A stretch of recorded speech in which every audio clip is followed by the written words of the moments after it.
السلام علیکم ورحمۃ اللہ وبرکاتہ۔ بسم اللہ الرحمن الرحیم، الحمد للہ والصلاة والسلام علی رسول اللہ وعلی آلہ وصحبہ ومن والاه وبعد۔ سبحانک لا علم لنا الا ما علمتنا انک انت العلیم الحکیم۔ رب اشرح لی صدری ویسر لی امری واحلل عقدۃ من لسانی یفقهوا قولی۔ رب زدنی علما رب زدنی علما رب زدنی علما۔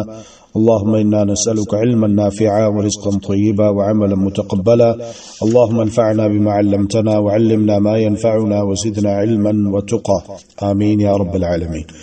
حدیث نمبر 49 ہے 49،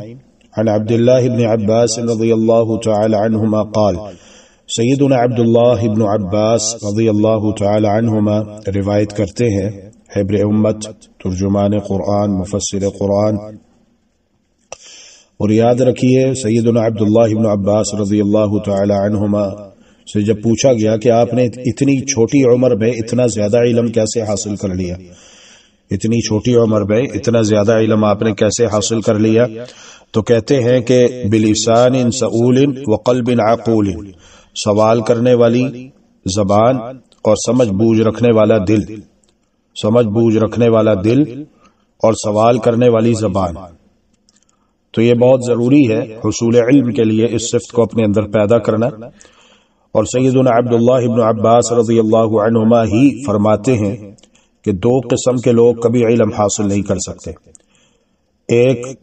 شرم و حیا محسوس کرنے والا جسے نہیں آتا، سمجھ نہیں آ رہی، لیکن سوال پوچھنے میں شرم و حیا محسوس کر رہا ہے، اور دوسرا وہ جو جھجکتا ہے، تکبر کرتا ہے، دوسرا وہ جو تکبر کرتا ہے اور تکبر کی وجہ سے وہ ہچکچاہٹ محسوس کرتا ہے سوال پوچھنے میں، اپنے استاد کی عزت کرنے میں، احترام کرنے میں، خدمت کرنے میں۔ وہ تکبر کرتا ہے، وہ اپنے آپ کو بڑا سمجھتا ہے، استاد کا احترام نہیں کرتا، استاد کی عزت نہیں کرتا، خدمت نہیں کرتا، اسی لیے پھر وہ علم سے محروم رہ جاتا ہے۔ تو سیدنا عبداللہ بن عباس رضی اللہ تعالی عنہما روایت کرتے ہیں، اعتم النبی صلی اللہ علیہ وسلم بالعشاء، اعتم تاخیر کر دی نبی مکرم رسول معظم صلی اللہ علیہ وآلہ وسلم نے بالعشاء، نماز عشاء میں۔ فخرج عمر، تو عمر رضی اللہ تعالی عنہما تشریف لے گئے، فقال، اور کہا نہایت ادب اور احترام کے ساتھ، آہستہ آواز میں، پست آواز میں، دھیمے انداز میں، پیار محبت بھرے لہجے میں، الصلاۃ یا رسول اللہ، نماز اے اللہ کے رسول صلی اللہ علیہ وسلم۔ حجرہ مبارکہ کے پاس تشریف لائے اور انتہائی ادب و احترام کے ساتھ کہنے لگے، الصلاۃ یا رسول اللہ، نماز اے اللہ کے رسول صلی اللہ علیہ وسلم۔ رقد النساء والصبیان، رقد النساء، رقد نیند آنے لگی ہے، النساء عورتوں کو، والصبیان اور بچوں کو۔ اب ایک ایک بات پر غور کیجئے، ایک ایک مسئلے پر غور کیجئے کہ نماز عشاء مسجد میں باجماعت ادا کرنے کے لیے صحابہ و صحابیات رضوان اللہ علیہ مجمعین آیا کرتے تھے، اسی طرح بچے بھی آیا کرتے تھے۔ ایک بات تو یہ معلوم ہوئی۔ دوسرا مسئلہ یہ ہے کہ نماز باجماعت کو مؤخر کر دینا، اگر امام کے آنے میں وقت ہو تو اس میں کوئی حرج نہیں ہے، اس میں کوئی حرج نہیں ہے۔ اگر امام لیٹ ہو جاتا ہے نماز کے مقررہ وقت سے تو اس میں کوئی حرج نہیں ہے۔ مقتدیوں کو چاہیے کہ امام کی عزت کریں، احترام کریں۔ یہ مسئلہ بھی اس حدیث مبارکہ سے الحمدللہ معلوم ہوا۔ اسی طرح یہ مسئلہ بھی معلوم ہوا کہ نماز عشاء کو لیٹ کر کے پڑھنا یہ مستحب ہے، یہ مستحب ہے۔ باقی تمام نمازیں اول وقت پر، لیکن نماز عشاء کو قدر تاخیر سے دیگر نمازوں کے مقابلے میں تاخیر سے لیٹ کر کے پڑھنا یہ مستحب ہے۔ اور ایک مسئلہ یہ بھی معلوم ہوا کہ رقد النساء والصبیان، نیند آنا شروع ہو گئی ہے، اونگنے لگے ہیں عورتیں اور بچے، تو وضو کرنے کے بعد اگر آپ بیٹھے ہوئے ہیں اور بیٹھے بیٹھے آپ کو نیند آ جاتی ہے، اس طرح کہ آپ کے ہوش و حواس قائم رہتے ہیں، تو آپ کو نماز کے لیے دوبارہ وضو کرنے کی ضرورت نہیں ہے۔ البتہ اگر آپ گہری نیند سو جاتے ہیں، جس کا ضابطہ یہ ہے کہ آپ کو اپنی ہوش نہیں رہتی، کون آیا کون گیا، پاس بیٹھے ہوئے لوگوں نے کیا باتیں کی، گہری نیند آپ سو جاتے ہیں، خواہ بیٹھے بیٹھے ہی کیوں نہ ہو، تو پھر نماز کے لیے آپ دوبارہ وضو کریں گے۔ تو یہ بات بھی ذہن میں رہے۔ وَرَأْسُهُ يَقْطُرُ فَخَرَجَ وَرَأْسُهُ يَقْطُرُ فَخَرَجَ،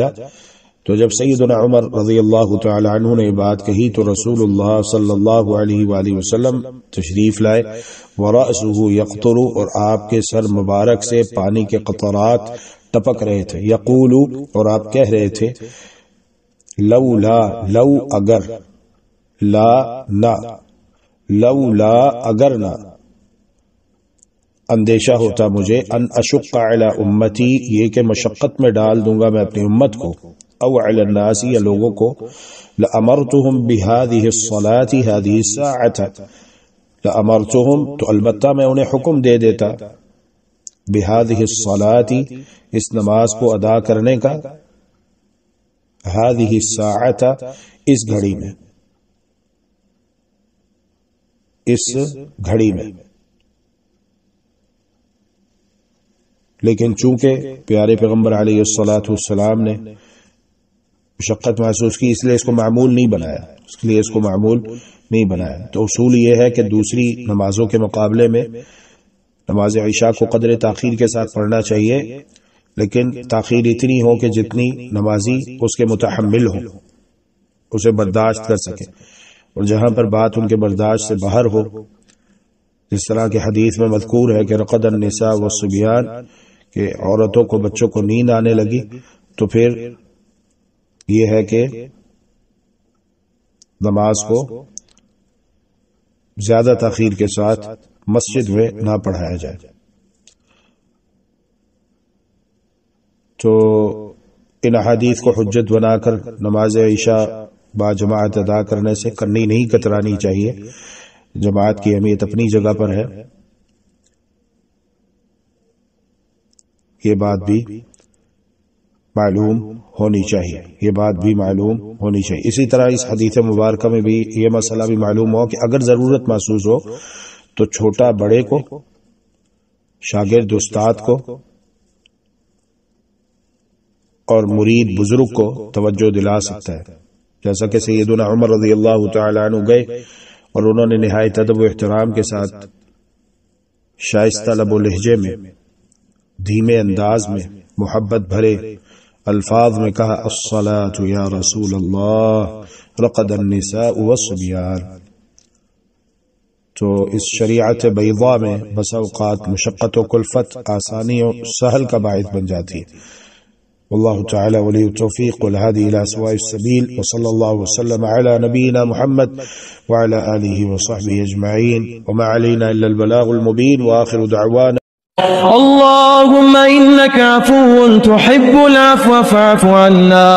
اللهم إنك عفو تحب العفو فاعف عنا، إلهنا فاعف عنا، فاعف عنا يا كريم۔